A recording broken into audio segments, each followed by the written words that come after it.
Welcome back. It is Thursday, April 25th in the NBA. My three best bets are on the way. What's going on, everyone? My name's Austin from Calling Our Shot. Before I dive into today's picks, let's talk about how we did yesterday, a 1-1 day. Our winner of the day, Jalen Williams, J-Dub, came through clutch. We needed him most in the fourth quarter, and he came through.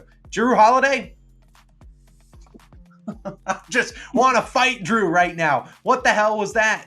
He scored 9 points, 4 of 12 shooting. Here's his shot chart. Missed, these threes on the wing went in and out. He had a mid-range with a couple minutes left, and it just rolls around the rim. That was Drew Holiday's first game this season when he shot 12 times and failed to hit our over. He was a previous 19 of 19. That's just, oh man, that's what we've been dealing with the last few days in the NBA. But we're going to eventually get those shots to fall our way. Not too worried about it. A 1-1 day, losing some juice. We got 3 picks today, though. Let's dive into them. I do want to say, first and foremost, hit that subscribe button. What are you doing? Go down below, hit that subscribe button. We're trying to hit 200,000 subscribers, which is just a nuts milestone. Please do us a favor. Hit that subscribe button if you are new. Drop a like, too. Before we dive into the picks, though, I do want to talk about Underdog Fantasy. You do have a free square right now for Nikola Jokic to score 1 point. Don't know if you've ever heard of Nikola Jokic, but I'm pretty confident he will score 1 point tonight. So if you want to sign up for Underdog, use our code COS or the top link in the description. They'll match your first deposit up to $100. Pretty good offer. Sign up. Simple. Let's dive into the picks, though, today. We're going to actually start with a guy that owes us some money, a guy that is a COS Hall of Famer, and a guy that, man, I almost made this a 25-unit Megalodon, Whale, Max Whale, any play, Jalen Brunson over 28.5 points, minus 115 on BetMGM. Now, I won't lie to you. I actually posted this pick on Tuesday to our DubClub and our All-Stars, the people that pay for the picks early, which you certainly can do if you want to sign up. Details down below. It's $6 a month. Now, I think it's maybe at 29.5. I'll take it there, too. Brunson is well overdue for a decent shooting night. What do I mean by that? Well, let's just pull up his game logs. In game 1, 8 for 26, 31% from the field. You see his shot chart next to my face? The man could not buy a bucket. He just could not. He had enough free throw attempts, whatever. He couldn't buy a bucket. He did not come through. We backed him in game 2, 8 for 29, 28%. Shot chart, similar. And I am a guy, sure. Am I a Knicks homer? Yes. Am I a little bit Knicks biased? Yes. But I've watched Brunson more than pretty much any other NBA player because we backed him a lot this season, and he is missing a ton of shots that we are used to him making. Now, will I give credit where credit is due? The Sixers are playing good defense on him, but a lot of these shots are shots that we've seen Brunson knock down 3 million times in the regular season, and I'm not too sure it's the defense. I just think he's missing some shots. He's been struggling getting out of the gate. If he gets out the gate early, hot start, probably goes over this line pretty easily. The volume is way too high for Mr. Brunson. I am going to continue to roll with him. On the road, the Knicks are underdogs here. If they're trailing, we'll get even more minutes out of Jalen. The field goal attempts, the usage, way too high. If he manages to go under again due to bad shooting performance, fine. I will tip my cap finally to the Sixers and say, you guys are the best defense I've ever seen. You are Brunson's father. But that is I just can't see it. I've seen him miss too many shots that I am used to him making. I think he makes them tonight. Give me his over 28.5 points. No more of a self job. He just has to knock. If he shoots even close to 40%, he probably goes over. That's how much usage he has. Now, my second pick, we're going to go to the Lakers game. I actually have 2 picks in this game because Magic and Cavs get lost. I ain't betting on it. I just won't. Over under in the 190s, I'm out. Also, I can't watch that game. A bit of a rant. Why can't I watch this game? It's on NBA TV, but I'm blacked out because I'm in Tampa. Makes no sense. This is whatever. I'm done with that one. Let's talk with Jamal Murray, who had over 23.5 points. Currently about minus 115 on ESPN bet. It was 23.5 on every single book when I was posting this. I don't hate it at 24.5, although if it goes to 24.5, I'd probably take a peek at his points plus assists, which was 30.5, which I probably prefer that over a 24.5 points line. Now, similar to Brunson, in games 1 and 2, Murray's honestly kind of not played too well. And his team is still up 2-0, but he has not played too well. He has struggled a little bit. In game 1, he had 22 points on 9 of 24 shooting, 37.5%. And in game 2, he said, I want to be consistent. 9 for 24 shooting, 20 points, 37.5%. Look, if you're giving me Jamal Murray at 24 field goal attempts, just like Brunson, if you're giving me the field goal attempts he's shooting, I have to take this line. This is just too low for a guy like Murray who is always stepping up in the playoffs. Eventually, those shots are going to start to fall his way. And I wouldn't be surprised if they fall in LA against the Lakers and spoil what the Lakers are trying to come back here and trying to win this game, go to 2-1 in the series. Then you just get a Murray masterclass. He drops 35.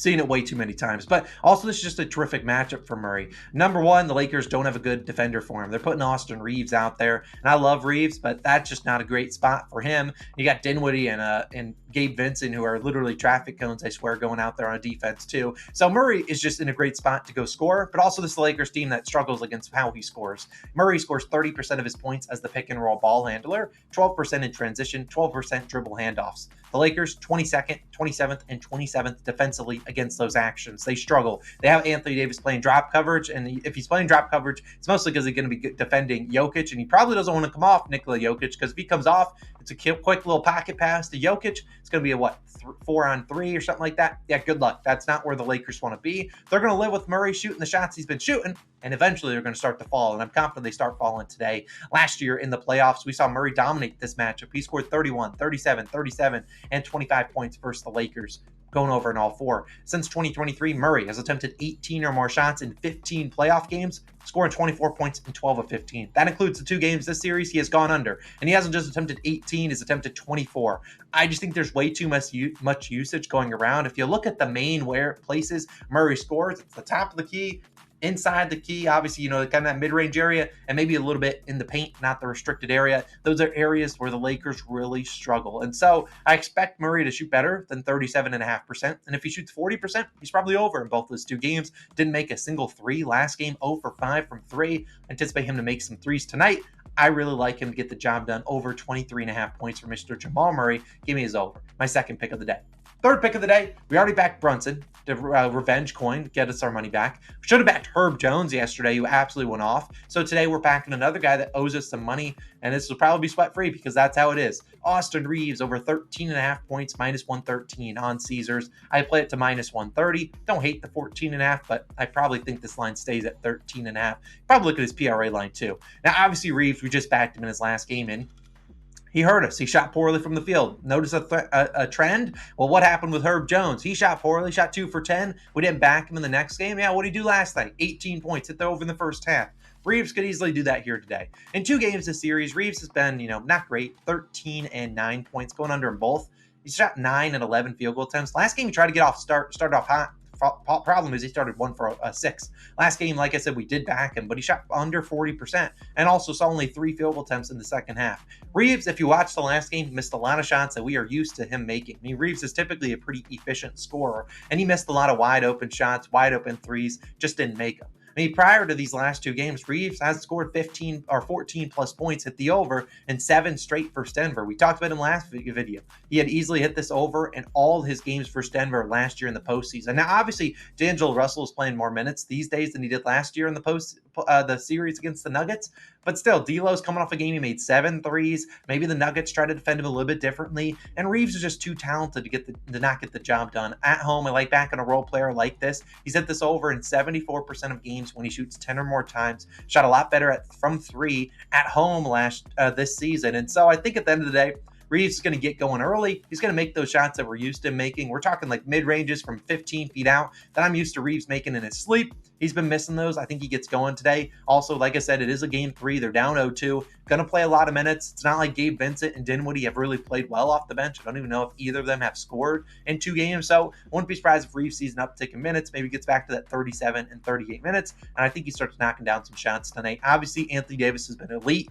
You've seen D'Lo came off an elite game. LeBron's going to get his usage. I really think Reaves is eventually going to have like a 20-point game. They need him to play pretty well because obviously the other 3 have been playing. D'Lo didn't play well in game 1, but Anthony Davis and LeBron have played absurd the first 2 games. They're still 0-2. They need another guy to step up, and I think that's going to be Reaves tonight. So give me his over 13.5 points to win us our money back after costing us some coin in game 2. But those are my favorite picks of the day.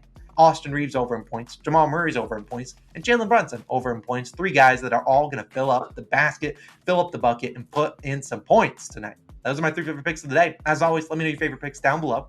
If you want to do me a favor, hit that subscribe button. If you want to sign up for Underdog Fantasy, you'll get that Nikola Jokic free square. Pretty cool. Use our code COS or the link in the description. And if you want to go check out our MLB video, you certainly can go check out that. It was posted before this one, somewhere on the screen. NFL draft is tonight. New York Jets. Probably don't need Brock Bowers, but I would love him. I'm curious what happens in the NFL draft. Should be a cool one. I'll be watching it down while I'm watching the Knicks game. So should be a great day. Let's have a wonderful day, and I will see you guys back again tomorrow with some more picks, hopefully recapping a 3-0 sweep, which I know we certainly are due. Some good shooting performances from some of the guys we are backing. It's Austin signing out. I'll see you guys back again tomorrow. Peace.